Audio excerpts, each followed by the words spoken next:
Welcome back to the Winded Podcast. Today, we're taking a little bit of a break from sports. We're getting into music. I have the very talented Bailey Martin on the show. Bailey grew up in Missouri, now lives in Nashville, singer songwriter. You may know her song Again that came out last year. And fun story, I was at the gym on the treadmill the other day, just had my music on shuffle, and Again came on, and I had to knock up the incline and the speed a little bit just to keep up with the energy. So Bailey, thank you so much for coming on today.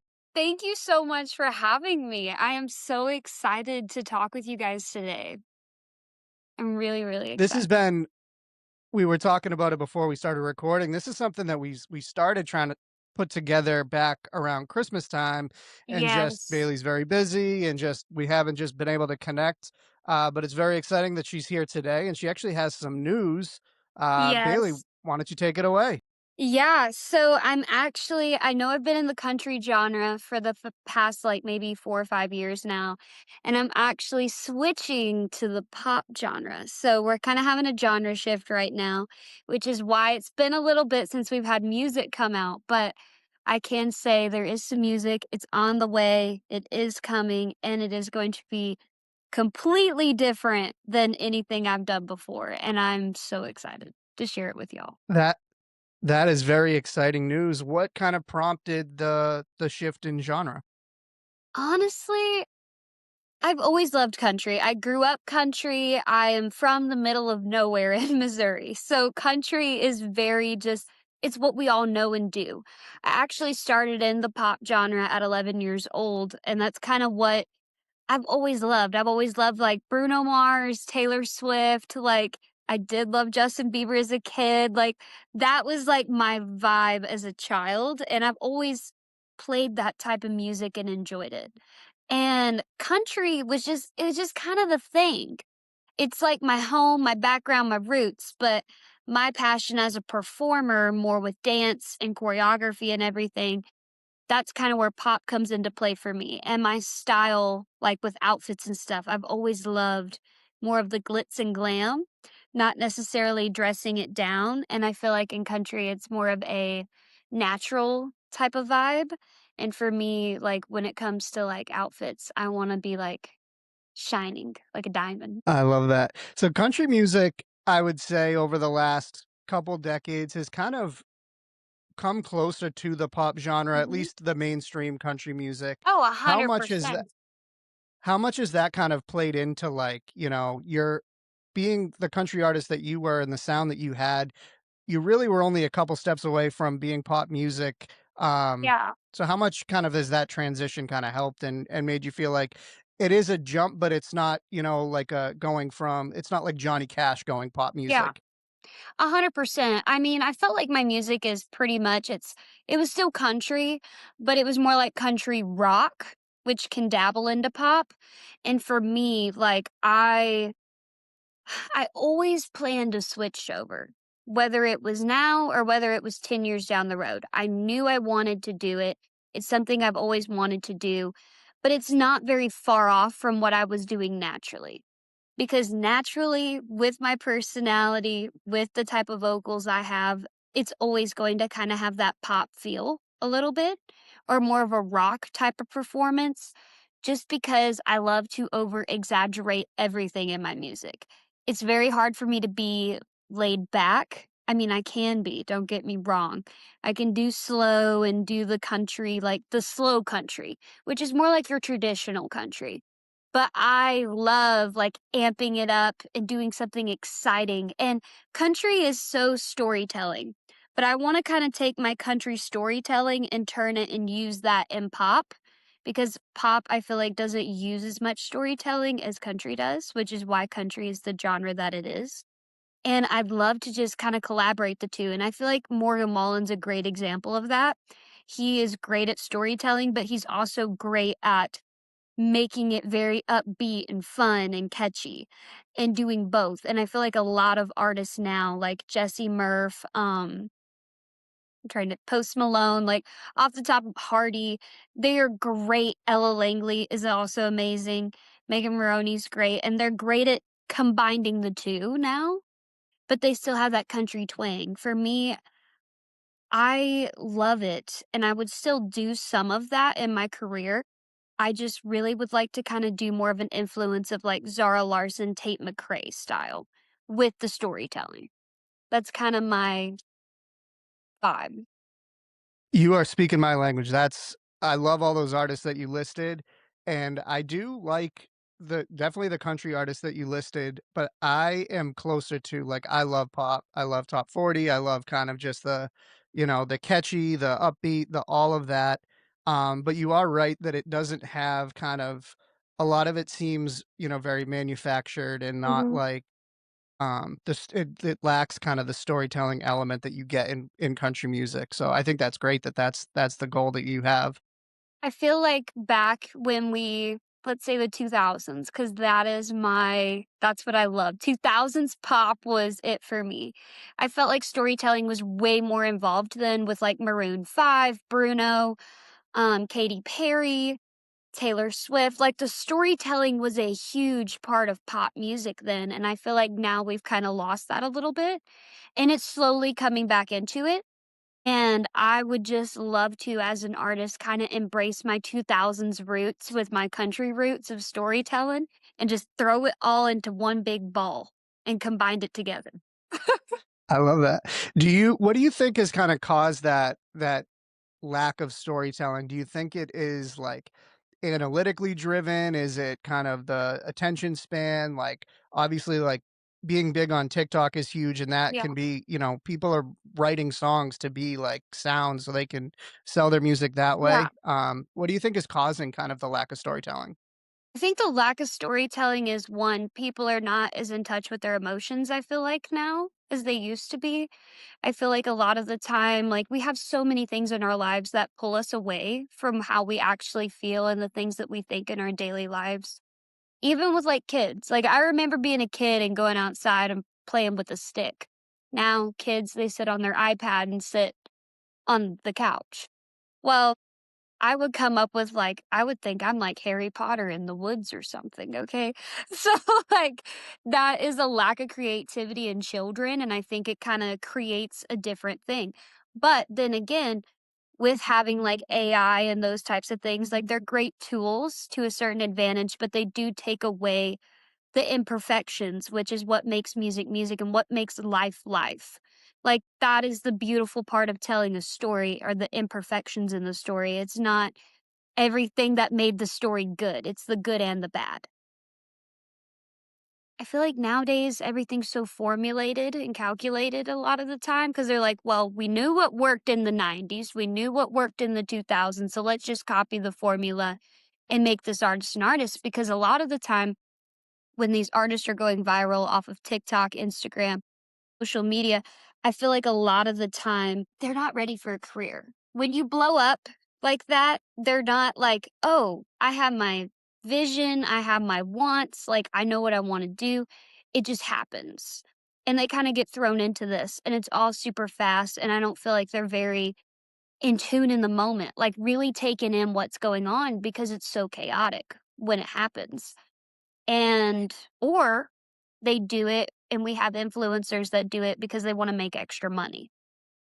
So it's not really necessarily about the music for a lot of people nowadays, which is really sad, but it's the truth. A lot of social media has impacted that, and it's kinda taken the realness out of music. You, are a singer and songwriter, which I think makes all the difference for the emotion coming through in music for people. Mhm. So many of the top artists in the world, have somebody else writing their songs for them, and then when they get out there, it's like, yeah, they're, very talented musically, and they can put on a show and perform it, Yeah. but what do you think is the difference between, like, singing your own songs versus having someone sing or write songs for you?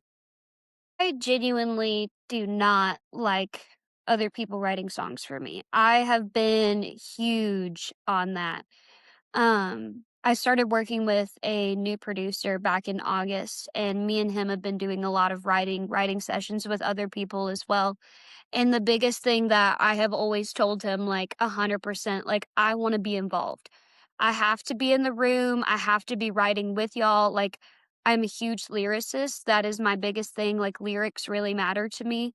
And it matters to me what you're saying because that is portraying it's like me putting my heart and soul into what I do and giving it to the world and hoping that they like it or or wanna listen to it, which is scary, but it's also the best feeling because if I know someone can relate to how I'm feeling, like, I know I'm not the only one that feels that way. And if I can help someone else, that's what makes me happy. Like, the connection of people is so different. If you're truly writing something from your heart, it's your connection. It's your words, it's how you feel, and it's your message that you're putting into the world. And I feel like when somebody else you walk into a write and all these people just wrote this song for you and they're like, "Here, sing it." It just doesn't feel as personal to me. And I'm not downing anybody who does it because honestly, you could still connect to a song somebody else wrote. 110%. It's just every artist has something that's important to them. Taylor Swift, what's important for her is her writing. Tate McRae, what's important for her? Her dancing, like her performance. Every artist has something particular to them that is most important. And for me, that's being a songwriter.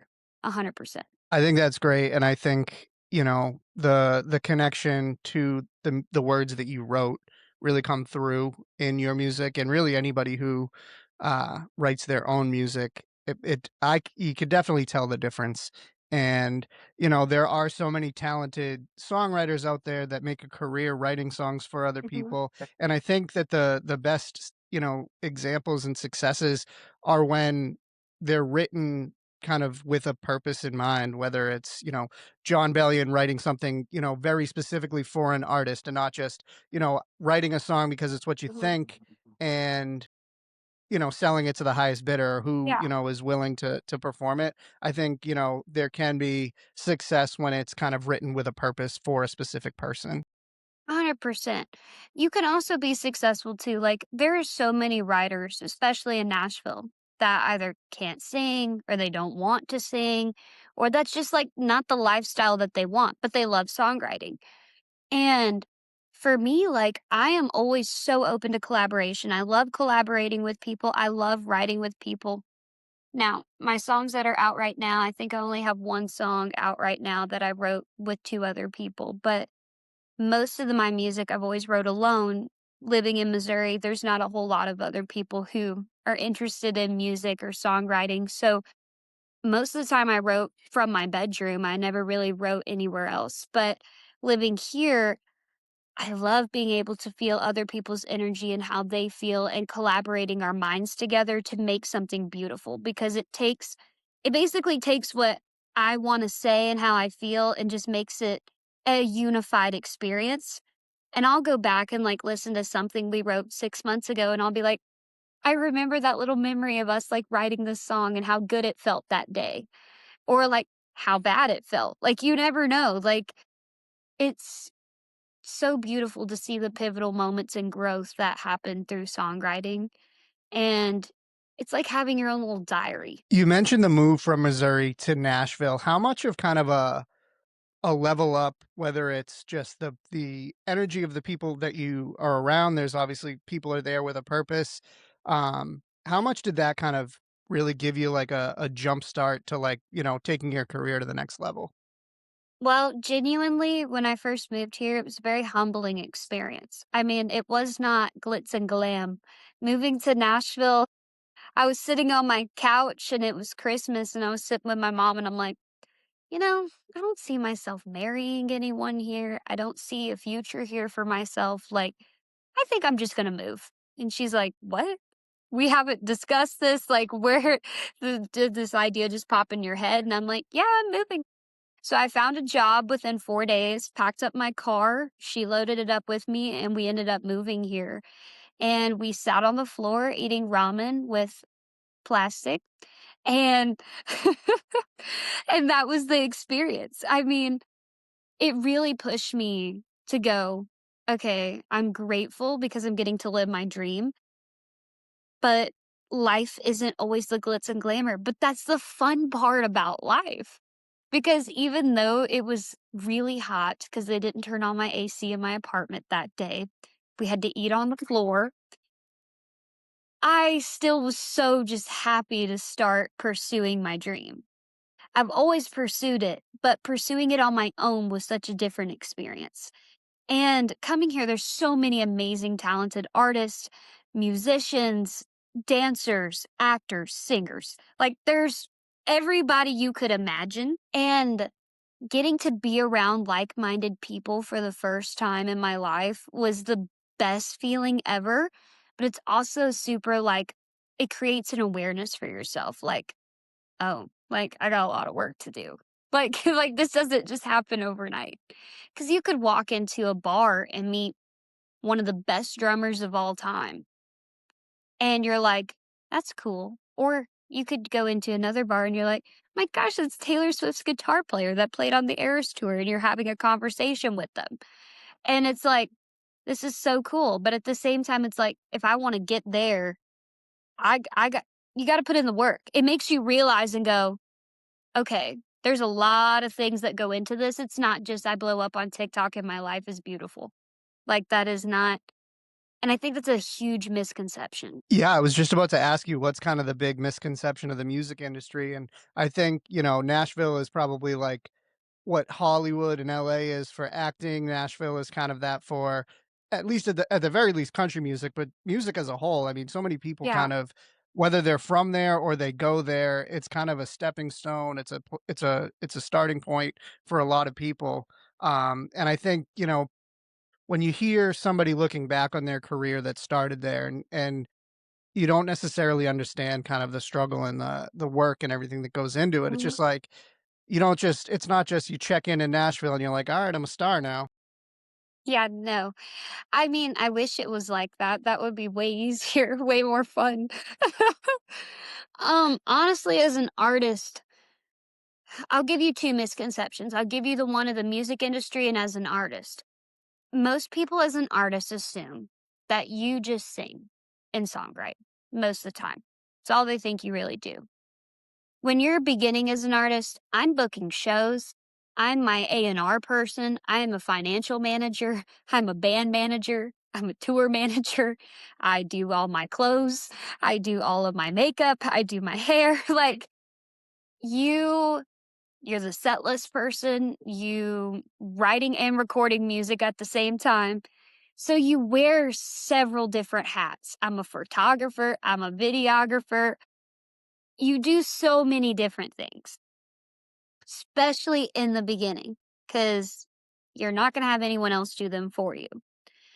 And right now, I am thankful I am starting to build a team. I'm super thankful for the people I have in my life right now that are a part of my musical journey and are super supportive, and they're absolutely the best thing that's ever happened to me.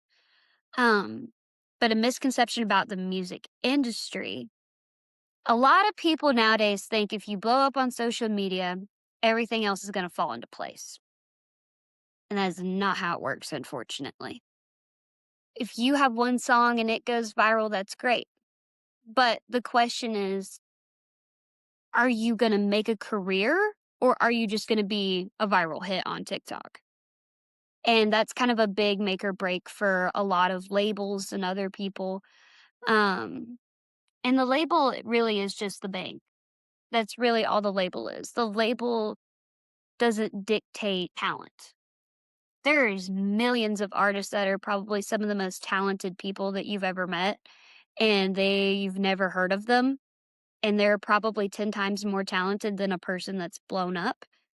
And that's kind of the crazy thing about music is you never know who you're talking to. Just because someone isn't successful doesn't mean that they aren't more talented than who is successful right now, who could be on the top 10, and you never know who's coming up. So you always got to keep your mind open. And I feel like a lot of people, when they go to meet an artist, they're like, she's trying to make a career, like she doesn't know what she's doing. Yeah, probably in the sense she doesn't know what she's doing, but you never know who's gonna come through that door and who's gonna be the next big thing. I mean, when Taylor Swift was going around when she first started, everyone thought she sucked. Like, they were like, "She can't sing, she can't do this, she's a little girl, like, she'll never be anything." Well, now she's one of the biggest pop stars of all time. So it's kinda like I feel like everyone could loosen up on that misconception a little bit and just be more open-minded. Be more let things come to you and see what they really are. Because I had that too before I moved here. I mean, you would think, "Oh, well, if they don't work with the top producer that did this and this and this, then they're not any good." That's actually the total opposite of what you wanna think. Because there could be, these people have done it for so many years to where they get tired almost, and it's such a formulated thing for them. They know how to cut a hit and make it a hit. That's a no-brainer for them. But you take someone in their 20s who just started and is loving what they're doing, they're gonna have more passion for the music and gonna create you a better song. I wanna go back. You said you kinda listed off all the hats that you do, and, just when you're next time you're booking shows, just keep the Boston area in mind because I would love to come Yes. to a Bailey Martin show. But I wanna kinda transition, to you kind of personally and something that you have kind of been dealing with, and you were misdiagnosed as a child and you found out at 19 years old that you actually have lupus, and Yeah. you've been a big advocate of lupus. So why don't you talk a little bit about how it affects you day to day and kind of give some education, Yeah. because like we were saying before, the only thing people know about lupus is Selena Gomez, and there is That's obviously a lot more so to it than true. that. I mean, don't get me wrong, I love Selena Gomez, one, because she's the only person I feel like that is an influencer or singers in a celebrity field that deals with what us as lupus patients deal with.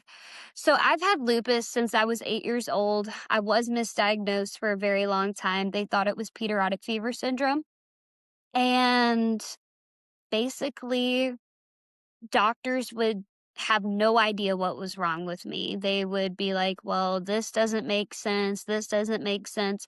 Especially when I was 8, there wasn't as much research and things built up at the time. So everyone was like, they didn't know how, 1, how to even treat it. 2, they didn't know how to test for it. And 3, they had no idea what they would have done if they knew it was lupus.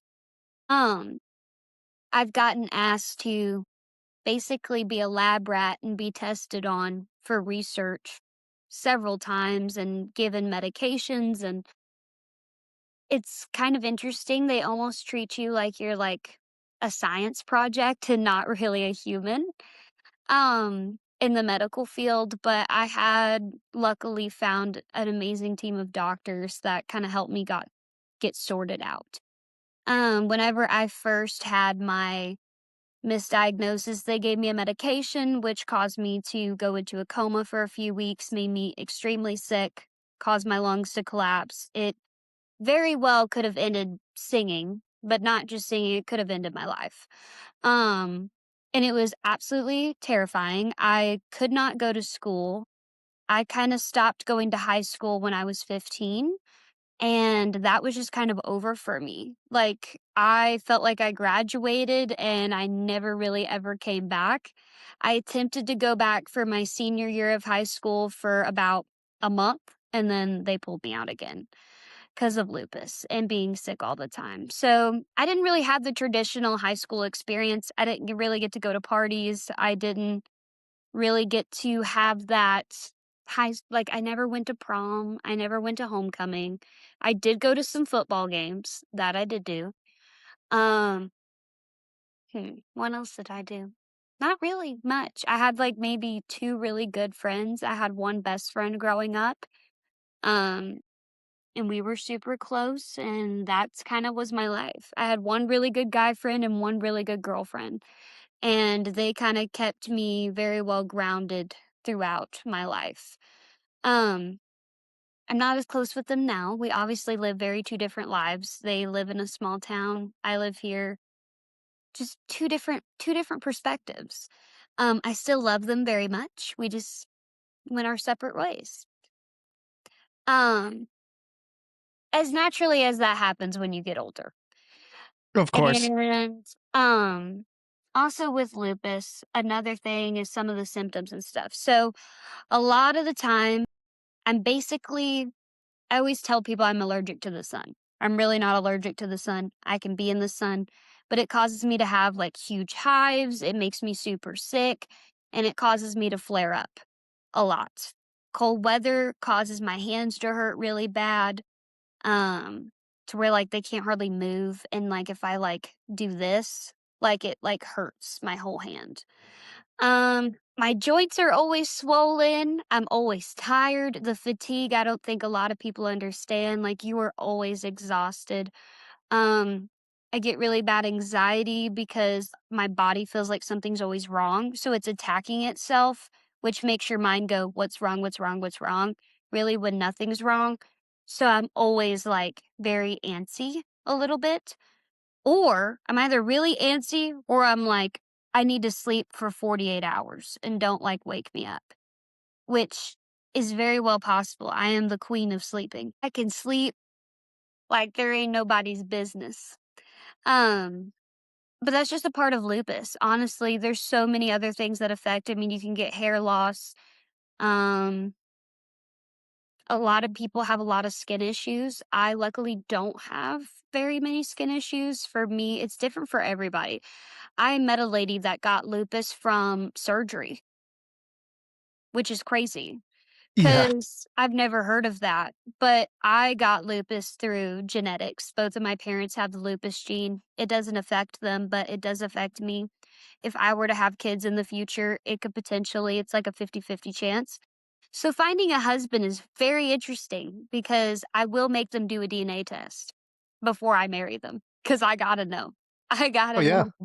'Cause that's Yeah. another thing, like, I don't dating's also very interesting with lupus, you know, you can often feel like a burden to people, like, for me, it's more with my parents, because consistently, they always worry about me taking care of myself, especially living down here, because the ER is more of your friend, it's not your enemy. It is I love the ER, which sounds crazy. But I will not go to urgent care. If there's an issue, you might as well go to the ER because as a lupus patient, you need the full 9 yards. You need blood, you need ultrasounds, like, you have to go through everything. And colds, it's like if you get strep, you will be fine, right? In a few days. If I get strep, I have to go to the hospital. So it's very important that I manage who I'm around. If they're sick, I can't be around you. That's another thing with dating. If I have a boyfriend at the time or someone I'm seeing and they're sick, like, I will not see them until they're fine, just because of the health risk that it puts me at. And you can be successful with lupus. I've had many principals, teachers, people growing up that thought that I would never have any success in life or potential because of my illness. When I was in 4th grade, we had a meeting, a 504 meeting, and I was sitting in the 504 meeting. And this lady looks at me and she goes, "How are you going to have a job?" And I said, "Well, I'll just have my assistant do all my work and I'll be fine." That's what I said to her at 4th grade. And I thought it was hilarious now that I look back on it because I'm like, where is that assistant? I need that assistant right. That's that's pop star energy right there. I mean, I always had it planned out. I was like, you know what? I'm gonna do music because I can't have a normal job. And that's a thing too, shifting from an adult to a kid. Like, um, the workforce is not very understanding of autoimmune disorders. And growing up and learning that the society and the country we live in, not just this country. I mean, obviously there's way worse countries. But in general, like, it's very hard to get, number 1, good healthcare, but not just good healthcare, it's, support for what's going on and fair rights in the workplace, 100%. Because I do work a little outside job as well. Keep me have some normalcy. Stay grounded. Yes, 100%. How would you say, since you were properly diagnosed to now, how would you say kind of the attention, awareness, and everything? Obviously, you've gone through some kind of trials. As far as managing it, how has that improved or stayed the same? It's improved a lot. I got put on a medication called hydroxychloroquine, and that has changed my life. we started out of like, the average dose in the beginning, um, which helped a lot, but I would still flare. Now, weather also has a big impact in it. Living in Missouri and it being cold a lot, does not help. But being in the cold doesn't help, but also being in the sun doesn't help. S So, you gotta find a balance there. I like to wear It's hilarious, my dad always jokes with me and says, "In the winter, I dress like it's summer, and in the summer, I dress like it's winter." But I always wear long sleeves in the winter and in the summer. It's just kinda my thing. It protects me from the sun, or if we go to, like, the Caribbean, like, I've gotta have, like, a hat and, like, it's almost like you're going to the snowmobile, like, gonna go ride a snowmobile. Like, I gotta be prepared. But, it's gotten a lot better. I don't deal with flares as much. I still deal with, like, everyday things, but I'm really able to manage them. Right now, I'm just trying to get my body in the most healthy shape that I can be in with muscle and everything like that, just because, 1, with lupus, working out's really hard. You gotta do it in sessions. So, like, I have to do workouts in 30-minute intervals. So I'll work out, like, for 30 minutes in the morning and 30 minutes at night, and then I'll have dance. So it'll be like you gotta kinda break it up a little bit. Because otherwise your body just goes into attack mode, and it makes you super sick, and it can happen overnight.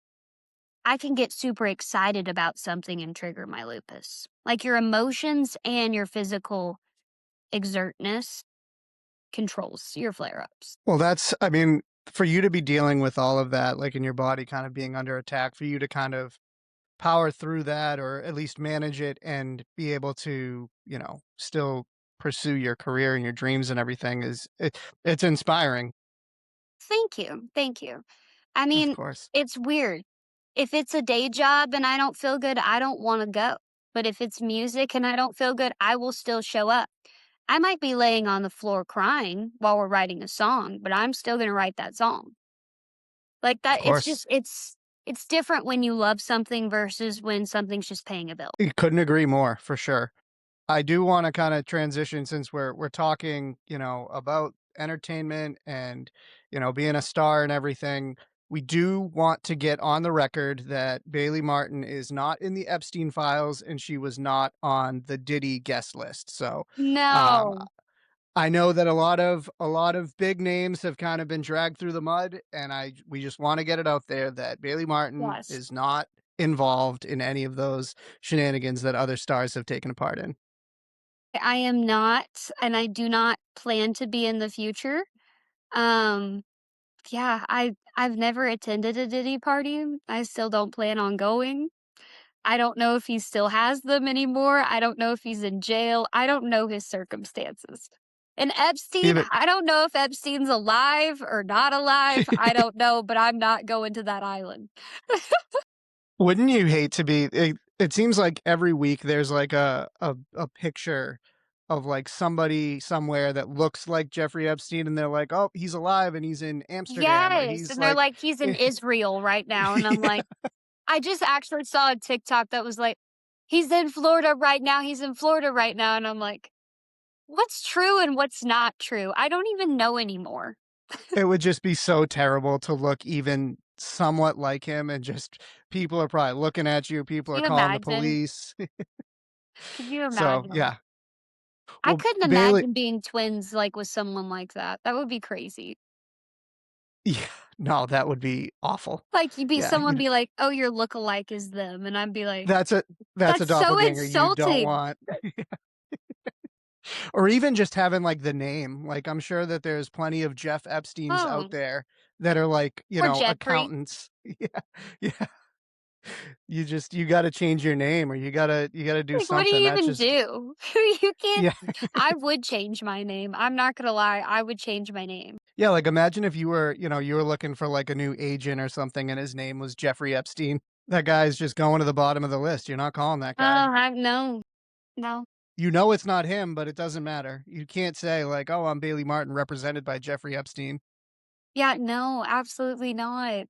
It's like But it's kinda crazy though, if you think about it, even, like, with real estate, like, they're selling his island, like, I couldn't even imagine being the real estate agent that's, like, listing that. Like, how am I supposed to be like, "Hey, guys, so there's this island for $64,000,000. Would you be interested? It did have a lot of horrible things happen, but we don't need to Yeah. talk about that right now. Would you like an Yeah, i—" like giving the tour. Yeah, like, I would be like, "Am I doing?" Yeah, no, that's just blow the whole thing up. Just take the losses, blow the whole thing up and just start over. Literally, or buy a different there's plenty of islands. I mean, we can make a new one. You can make Yeah, man-made islands now. yeah, Maybe, I don't know. I'm assuming you can. I'm sure you can. I'm sure you can. Well, Bailey, this has been so much fun. It's so exciting to hear about the next chapter of your career. I know you still have some stuff that you can't talk about, but why don't you kind of just, give a little bit of another kind of recap of what is to come from Bailey Martin. Well, there's tons of exciting things to come for the rest of the year and for 2027. I can 1,000% assure you of that.